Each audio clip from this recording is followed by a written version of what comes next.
आपके माध्यम से ये कहना चाहता हूँ, एक तो हमारे माननीय आदरणीय सुरेंद्र सोलंकी 360 गाँव के प्रधान जी, हमारे उनके नेतृत्व में हम ये आवाज़ ऊपर तक पहुँचा रहे हैं, उपराज्यपाल तक और दिल्ली सरकार तक। और एक दूसरी समस्या मैं आपके माध्यम से ये कहना चाहता हूँ, हम 2014 से प्रोटेस्ट करने लग रहे हैं, जो आज तक हमारी 60 साल की जो मांग थी आज तक उसको पूरा नहीं किया गया है। हमें सिर्फ एक झूठा आश्वासन दिया गया है, कभी 1 साल का दे दिया जाता है, कभी 2 साल का दे दिया जाता है। तो हम आपके माध्यम से ये कहना चाहते हैं, पहले जो 8500 जवानों हैं उनको बेरोजगार ना करके पहले उन्हीं का कुछ समाधान किया जाए, तब भर्ती प्रक्रिया की जाए, क्योंकि 8500 जवानों के परिवार का सवाल है। और उनको अब अगर इस नौकरी से आज के समय बेरोजगारी का बहुत बड़ा संकट है, दिल्ली नहीं पूरे देश में भी संकट है।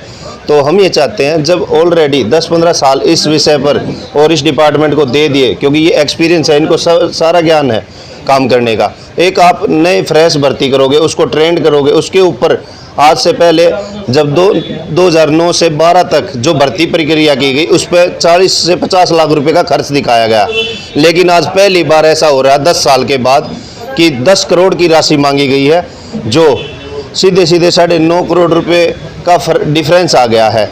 तो हम ये आपके माध्यम से कहना चाहते हैं, एक तो इसकी जांच कराई जाए, जो कि हमारे आरटीआई के माध्यम से मुझे इस बात का पता चला, मैं आपको प्रूफ के तौर पे दे भी सकता हूँ। और दूसरी बात, क्योंकि अगर 8085 ये सिर्फ एक खाली एक आदमी के पीछे कम से कम 5 से 7 आदमियों का परिवार है, जो खाली एक जवान का सवाल नहीं है पेट का, तो इसके पीछे हर आदमी के पीछे 5 से 7 आदमियों का परिवार का सवाल है। तो ये मान के चलो आप 80 से 90 हज़ार उनको भूखे पेट सोने पर मजबूर होना पड़ेगा, क्योंकि उनका जीवन अधर में लटक गया है। ज़्यादातर गांव देहात से सभी जवान आते हैं और हमारे प्रधान जी चौधरी सुरेंद्र सोलंकी जी के नेतृत्व में उन्होंने हमारी आवाज़ उठाने का कार्य किया है और एक मजबूती देने का कार्य हमें, और उनके साथ हम कंधे से कंधा मिलाकर खड़े हैं, जो हम लास्ट समय तक चाहे कहीं तक जाना पड़े, जब तक हमारी समस्या का समाधान नहीं होगा तब तक हम चैन से बैठने वाले नहीं हैं। हम 360 चौधरी सुरेंद्र सोलंकी जी जो हमारा खुलकर साथ दे रहे हैं और हमारे लिए आगे बढ़ रहे हैं, पहले तो मैं इनका तहे दिल से शुक्रिया अदा करेंगे। और सभी होमगार्ड कंधे से कंधा मिलाकर इनका साथ देगा। और हमारा जो डिपार्टमेंट है सर, भर्ती पर उतारू है, जबकि ग्राउंड में पानी भर रहा था 14 तारीख को, आज ही भर्ती पर उतारू है।